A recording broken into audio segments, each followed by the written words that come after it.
Hi all അസ്സലാമലൈക്കും. പുതിയൊരു വീഡിയോയിലേക്ക് എല്ലാവർക്കും സ്വാഗതം. അപ്പോൾ കുറേ ദിവസമായി 10:30 മണി വരെ കിടന്നുറങ്ങുന്നത്. ഇന്ന് ഓർഡർ ഉണ്ടായതുകൊണ്ട് ഇതാ ഞാൻ രാവിലെ 8 മണിക്ക് എണീറ്റിട്ട് വന്നിട്ടുണ്ട്. ഇന്ന് കേക്കും കാജിയും പിരീഡൊക്കെയാണ് ഓർഡർ ഉണ്ടായത്. അപ്പോൾ അതിനായിട്ട് ആദ്യം ഞാൻ പിരീഡ് ഉണ്ടാക്കാൻ വേണ്ടിയിട്ടുള്ള പണ്ട് ഉണ്ടാക്കണ്ടേ, അതിന് വേണ്ടിയിട്ട് തേങ്ങ ഉരിച്ചെടുക്കുന്നുണ്ട്.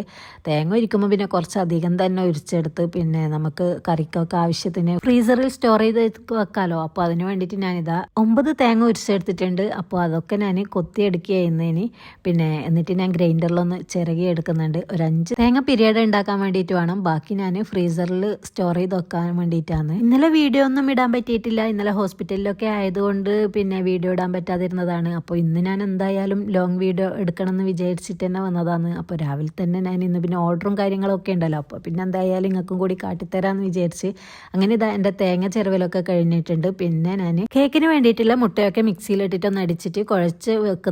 അത് നേരത്തെ കുഴച്ച് വെച്ചാൽ അത്രയും നല്ലതല്ല, സോഫ്റ്റ് ആയി കിട്ടുമല്ലോ. അതിന് വേണ്ടിയിട്ടാണ് ഞാൻ ഫസ്റ്റ് തന്നെ അത് കുഴച്ചെടുക്കുന്നത്. കേക്കിന്റെ റെസിപ്പി ഞാൻ ഷോർട്സ് വീഡിയോ ആയിട്ട് ഇട്ടിട്ടുണ്ട്. കാണാത്തവരുണ്ടെങ്കിൽ ഒന്ന് പോയി കാണാം, ഉണ്ടാക്കി നോക്കാം. പിന്നെ ഞാനത് വീണ്ടും വീണ്ടും പറയുന്നത് എൻ്റെ വീഡിയോ ആദ്യമായിട്ട് കാണുന്നവരൊക്കെ ഉണ്ടാവില്ലേ, അവർക്ക് വേണ്ടിയിട്ടാണ് കേട്ടോ. ഈ കേക്ക് ചുടുമ്പോൾ ഇതിൽ അപ്പക്കാരോ ബേക്കിംഗ് പൗഡറോ ഒന്നും ഇടേണ്ട ആവശ്യമില്ല. ഞാൻ ഇതിൽ ചേർത്തിട്ടൊന്നുമില്ല. നല്ല സോഫ്റ്റായ അടിപൊളി പിന്നെ കേക്ക് നമുക്ക് ഉണ്ടാക്കിയെടുക്കാൻ വേണ്ടി പറ്റും. ഇതിന്റെ മുകളിൽ കാണുന്ന എണ്ണൊക്കെ തെളിഞ്ഞു വന്നാൽ നമുക്ക് കേക്ക് ചുടുന്നതിലേക്ക് തന്നെ ചേർത്ത് കൊടുത്താൽ മതി. അങ്ങനെ കേക്കിന്റെ ബാറ്ററൊക്കെ അവിടെ റെഡിയാക്കി വെച്ചിട്ടുണ്ട്. ഇനി ഇതാ പിന്നെ കാജ ഉണ്ടാക്കാൻ വേണ്ടിയിട്ട് ഞാൻ പിന്നെ അതിൻ്റെ മാവ് കുഴച്ചെടുക്കുകയെന്ന് കാജിൻ്റെ റെസിപ്പിയും ഞാൻ ഷോർട്സ് വീഡിയോ ആയിട്ട് ഇട്ടിട്ടുണ്ട്. അതും കാണാത്തവരുണ്ടെങ്കിൽ ഒന്ന് പോയി കാണാം. ഇതുപോലെ ഒന്ന് പിടിക്കാൻ വേണ്ടി കിട്ടണം. എണ്ണയൊക്കെ ചേർത്ത് കുഴച്ചെടുത്താൽ അപ്പോഴാണ് അതിൻ്റെ കറക്റ്റ് പാകാവല്. ഇതൊന്നും ഞാൻ അളന്നിട്ടില്ല കേട്ടോ, എടുത്തത് ഇങ്ങനെ മെയ് കണക്കിൽ എടുത്തതാണ്. അപ്പോൾ 2 കിലോന് കാജയാണ് വേണ്ടത്. അപ്പോൾ ഏകദേശം കണക്ക് നോക്കിയിട്ട് ഞാൻ ഇങ്ങനെ എടുത്തിടലാണ്. അങ്ങനെ ഇത് 2 കിലോയിലൊക്കെ അധികം ഉണ്ടായി, ഇനി കുറച്ചെന്തായാലും അധികം ഉണ്ടാകും.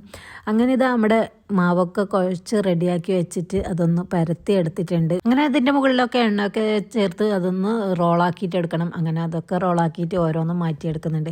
ഞാനിത് ഇവിടെ ചെയ്യുന്ന സമയം കൊണ്ട് അനിയത്തി പുറത്തുനിന്ന് തേങ്ങ വറുത്തെടുക്കുന്നുണ്ട്. നമ്മളെ പിരിയടൊക്കെ ഇല്ല പണ്ട് ഉണ്ടാക്കുന്നുണ്ട് അവൾ പുറത്തുനിന്ന്. ഞാൻ വേഗം കാജക്കില്ലതും മാവും പരത്തി എടുത്തിട്ട് അത് റെഡിയാക്കി വെച്ച്. അപ്പോൾ എന്നും പറയുന്നത് പോലെ എൻ്റെ വീഡിയോ ആദ്യമായി കാണുന്നവരാണെങ്കിൽ ലൈക്ക് ചെയ്യുക, ഷെയർ ചെയ്യുക, സബ്സ്ക്രൈബ് ചെയ്യുക. അങ്ങനെ ഇത് നമ്മുടെ കാജയൊക്കെ പടപടാ റെഡിയാക്കിയിട്ട് അവിടെ വെച്ചിട്ടുണ്ട്. ഇനി അതേ പാത്രത്തിൽ തന്നെ ഞാൻ ഇടയ്ക്ക് വേണ്ടിയിട്ടുള്ള മാവും കൂടി റെഡിയാക്കി എടുക്കുന്നുണ്ട്. അങ്ങനെ മൈദയും ഉപ്പും കൂടെ ചേർത്തിട്ട് പിന്നെ അതിലേക്ക് കുറച്ച് എണ്ണ ചേർത്തിട്ടുണ്ട് കേട്ടോ. ചേർത്തിട്ട് നല്ലപോലെ ഒന്ന് കുഴച്ചതിന് ശേഷമാണ് അതിലേക്ക് വെള്ളം ഒഴിച്ചിട്ട് നല്ലപോലെ ഒന്ന് കുഴച്ചെടുക്കുന്നത്. പിരീഡിന്റെ റെസിപ്പിയും ഷോർട്സ് വീഡിയോ ആയിട്ട് ഞാൻ ഇട്ടിട്ടുണ്ട്. അപ്പോൾ കാണാത്തവരുണ്ടെങ്കിൽ അതും പോയിട്ട് ഒന്ന് കാണാം. അതിലൊരു കമന്റ് വന്നിട്ടുണ്ട്, ഇനി അത് സാധാ വെള്ളത്തിലാ കുഴച്ചെടുക്കൽ അതോ ചൂടുവെള്ളത്തിലാണോ എന്ന്.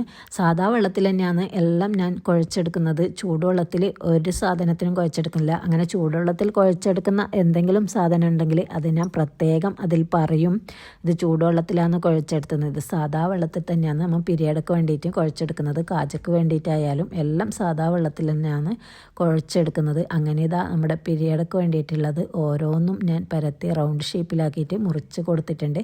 ഇതിൽ പണ്ടെന്ന് ഓർക്കുന്ന കാര്യം എനിക്ക് അല്ലാത്ത കാര്യമാണ്. അതിന് പിരീഡിൽ ഇഷ്ടമാണ്, അത് ഞാൻ സ്പീഡിൽ ചെയ്യും. അങ്ങനെ പിരീഡിൻ്റെ മാവൊക്കെ ഞാൻ പരത്തി വെച്ച് കൊടുത്തതിന് അത് അവൾ നിറച്ച് വെക്കും. അപ്പോഴാണ് എനിക്കിങ്ങനെ അച്ചാർ പോലത്തെ എന്തെങ്കിലും തിന്നണം തോന്നിയത്. ഇന്നൊന്നും നോക്കിയില്ല, ഫ്രിഡ്ജിൽ മാങ്ങ മുറിച്ച് വെച്ചതുണ്ട്. അതിന് വേഗം ഒരു പാത്രം എടുത്ത് അടുപ്പത്ത് വെച്ച് അതിലേക്ക് വെളിച്ചെണ്ണ ഒഴിച്ചതിന് ശേഷം വെളുത്തുള്ളിയും കാന്താരി മുളകും കൂടി ചതച്ചത് അതിലേക്ക് ഇട്ടെടുത്തിട്ട് നന്നായിട്ടൊന്ന് മൂപ്പിച്ചെടുത്തതിന് ശേഷം അതിലേക്ക് ചില്ലി ഫ്ലെക്സ് ഒരു 2 സ്പൂൺ കൂടി ഇട്ടുകൊടുത്ത് പിന്നെ ഒരു 2 സ്പൂൺ പഞ്ചസാര കൂടി ഇട്ടുകൊടുത്തിട്ടുണ്ട്. കാരണം ഇത് നല്ല പുളിയിലെ മാങ്ങയായിരുന്നു, അതുകൊണ്ടാണ് ഞാൻ പഞ്ചസാര ഇട്ട് കൊടുത്തത്.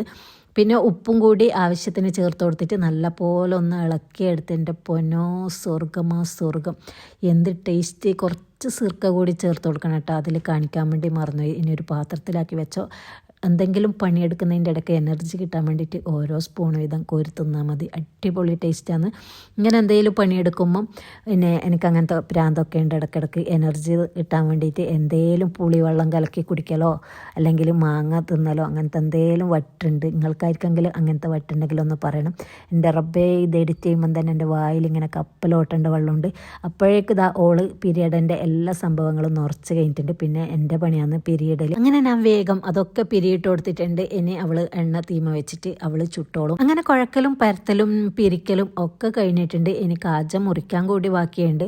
അതിൻ്റെ ഇടയിൽ ഞാൻ അവൾ പിരിയട ഉണ്ടാക്കാൻ തുടങ്ങിയിട്ടുണ്ട്. അത് കഴിഞ്ഞിട്ടേ കാജ വേണ്ടും.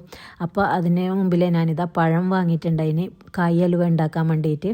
അങ്ങനെ കായ് കളറ് നോക്കണ്ട കേട്ടോ, അത് പിന്നെ കവറിലിട്ടിട്ട് ഇങ്ങനെ കറുപ്പ് കളറ് കയറിയതാണ്, അല്ലാണ്ട് പഴുത്ത് ചീനതൊന്നുമല്ല കേട്ടോ.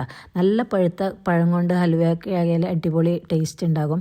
അതുകൊണ്ടാണ് പഴുത്ത കായ് വാങ്ങിയത്. അങ്ങനെ അതൊക്കെ മുറിച്ചെടുത്തിട്ടുണ്ട്. പിന്നെ ഞാൻ പിരിയടയൊക്കെ അവൾക്ക് ഒരു തടുപ്പയിലിട്ടിട്ട് പുറത്ത് കൊണ്ട് കൊടുത്തിട്ടുണ്ട്. അവളത് പൊരിച്ചെടുക്കുന്നുണ്ട്. അങ്ങനെ അവൾ പൊരിച്ചെടുക്കുന്ന സമയം കൊണ്ട് നമുക്ക് കാജയൊക്കെ മുറിച്ചെടുക്കാം. എന്നാൽ അത് കഴിയുമ്പം തന്നെ ഇതും കൊടുക്കാമല്ലോ. കുപ്പിയിൽ നിന്ന് വന്ന ഭൂതമല്ല ഓള്, ഓക്ക് ഓരോന്നൊഴിയുമ്പോൾ പണി കൊടുക്കണം. അല്ല പിന്നെ അങ്ങനെ ഞാനിതാ വേഗം ഇത് മുറിച്ചിട്ട് അവൾക്ക് കൊടുക്കാൻ വേണ്ടിയിട്ട് റെഡിയാക്കി എടുക്കുന്നുണ്ട്.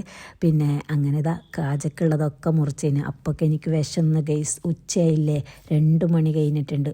ഇവിടെ ആണെങ്കിൽ ചോറും ഉണ്ടാക്കിയിട്ടില്ല. കാരണം എന്ന് വെച്ചാൽ 3 ദിവസം ചോറ് വെച്ചിട്ട് ആരും കഴിച്ചിട്ടാന്ന് പറഞ്ഞിട്ട് ഇന്ന് ചോറുണ്ടാക്കിയിട്ടില്ല.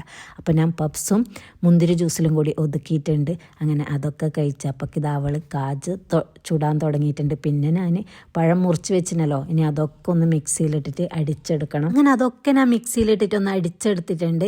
പിന്നെ പുറത്തുനിന്ന് വലിയ ഉരുളി വെച്ചിട്ട് താഴെ അടുപ്പ് കത്തിച്ചിട്ടാണ് കേട്ടോ ഉണ്ടാക്കുന്ന. കാരണം എന്ന് വെച്ചാൽ മുകളിലുള്ള അടുപ്പിൽ ഇളക്കാൻ വേണ്ടി പറ്റൂല, മുഖത്തും കൈക്കൊക്കെ തെറിക്കും. അങ്ങനെ ഇതാ പഴവും ഏലക്കായും പഞ്ചസാരയും ഒക്കെ നല്ലപോലെ ഇട്ടിട്ട് ഇങ്ങനെ ഇളക്കി കൊടുക്കുന്നുണ്ട്. ഇനി ഒരു 2.5-3 മണിക്കൂർ ഇത് ഇളക്കണം.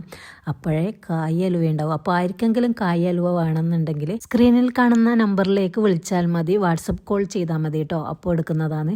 ആ നമ്പറിലേക്ക് വിളിച്ചിട്ട് ഓർഡർ ചെയ്താൽ മതി. പിന്നെ ലിമിറ്റഡ് സ്റ്റോക്കേ ഉണ്ടാകും. അപ്പോൾ വേണ്ടവർ പെട്ടെന്ന് തന്നെ വിളിച്ചോ. പിന്നെ സാധനം തീരാൻ ചാൻസ് ഉണ്ട്, അതുകൊണ്ടാണ് പറഞ്ഞത്. പിന്നെ ഒരുപാടൊന്നും ആക്കിയിട്ടില്ല, അതുകൊണ്ടാണ്. 15 കിലോമീറ്ററിൻ്റെ ഉള്ളിൽ ഡെലിവറിയും ചെയ്തിരുന്നതാണ്. 50 രൂപ ഡെലിവറി ചാർജ് ഈടാക്കുന്നതാണ്. കിലോന് 400 രൂപയാണ് അലുവക്ക് വാങ്ങുന്നത്. ഞാൻ അലുവ ഉണ്ടാക്കുന്ന സമയത്ത് തന്നെ അവളുടെ കേക്ക് ചൂടലും കഴിഞ്ഞിട്ടുണ്ട്. അങ്ങനെ അവളെ പണിയൊക്കെ കഴിഞ്ഞിട്ടുണ്ട്. ഞാനിതാ അലുവ ഉണ്ടാക്കി പകുതി ആയപ്പോഴന്നെ അസ്റുബാൻ കൊടുക്കാനായതുകൊണ്ട് ഞാനും അവിടുന്ന് പോയിട്ടുണ്ട് അവളെ അലുവ ഉണ്ടാക്കാനാക്കിയിട്ട്. ഞാൻ പോയി വരുമ്പോഴേക്ക് ഇതാ അലുവ ഏകദേശം റെഡി ആയിട്ടുണ്ട്. എൻ്റെ കുളിയും നിസ്കാരമൊക്കെ കഴിഞ്ഞ് വരുമ്പോഴേക്ക് എല്ലാം റെഡി ആയിട്ടുണ്ട്. പിന്നെ ഞാൻ വന്ന് കുറച്ച് എൻ്റെ വക മിൽമ നെയ്യ് ലേശം നിങ്ങളെ കാണിക്കാൻ വേണ്ടിയിട്ട് ചേർത്ത് കൊടുത്തതാണ്. അങ്ങനെ ഇതാ ഇതിൻ്റെ പാകം എന്ന് പറഞ്ഞാൽ നല്ലോണം ഇതിൽ നിന്ന് നെയ്യ് വരണം. പക്ഷേ ഇതെന്തേന്നറിയില്ല, ഇതിന് ഒരു പൊടി നെയ്യ് ഇങ്ങോട്ട് കണ്ടിട്ടില്ല. ഇനി ഇത് ഓരോ പാത്രത്തിലും നമ്മൾ നെയ്യ് തടവിയതിന് ശേഷം അതിലേക്ക് ഇട്ട് കൊടുത്തിട്ടുണ്ട്. പിന്നെ അതിൻ്റെ മുകളിലേക്ക് വെളുത്തുള്ളും അണ്ടിക്കണ്ണും കൂടെ ഇതുപോലെ വിതറി കൊടുത്തിട്ട് പിന്നെ ഒരു സ്പൂൺ വെച്ചിട്ട് നല്ലപോലെ ഒന്ന് പ്രസ് ചെയ്തിട്ട് അതിനെ ലെവലാക്കി എടുക്കണം. അങ്ങനെ എല്ലാ പാത്രത്തിലും ലെവലാക്കി എടുത്തിട്ടുണ്ട്. അപ്പോൾ ആർക്കെങ്കിലും വേണമെങ്കിൽ ഒന്ന് കോൾ ചെയ്തോട്ടോ. തിന്നാൻ നല്ല രസമാണെങ്കിലും ഉണ്ടാക്കാൻ ഒരുപാട് പണിയുള്ള ഒരൈറ്റാണ് കായ് ഹലുവ. പിന്നെ ഒരു 3 മണിക്കൂറൊക്കെ നിന്ന് ഇളക്കാന്ന് പറഞ്ഞാൽ അതും ഒരുപാട് പൊട്ടിത്തെറിക്കലും ചീറ്റലും ഒക്കെ ഉണ്ടാവും. തെറിച്ച് എൻ്റെ കൈയൊക്കെ പൊള്ളിയിട്ടുമുണ്ട്. അതുകൊണ്ടാണ് താഴെ വെച്ചിട്ട് നല്ലപോലെ ഇളക്കാൻ വേണ്ടിയിട്ട്. പിന്നെ ഇതാ അതിൻ്റെ ചട്ടിയില്ലേ, പിന്നെ ഉരുളി, അത് സൈഡൊക്കെ വടിച്ചിട്ട് ഇതുപോലെ തിന്നാൻ നല്ല ടേസ്റ്റാണ്. ഒന്നും കൂടെ ഒന്ന് ടൈറ്റ് ആയിട്ടുണ്ടാവും. പിന്നെ കായും മിഠായിനെ പോലെ ഉണ്ടാവും. അപ്പോൾ നല്ല രസമാണ്. ചിലപ്പോൾ ഞാൻ അങ്ങനെ തിന്നാനായിട്ട് അതുപോലെ മുറുക്കിയെടുക്കലുണ്ട്, നല്ല ഒയൽച്ച പോലെ ആക്കിയിട്ട്.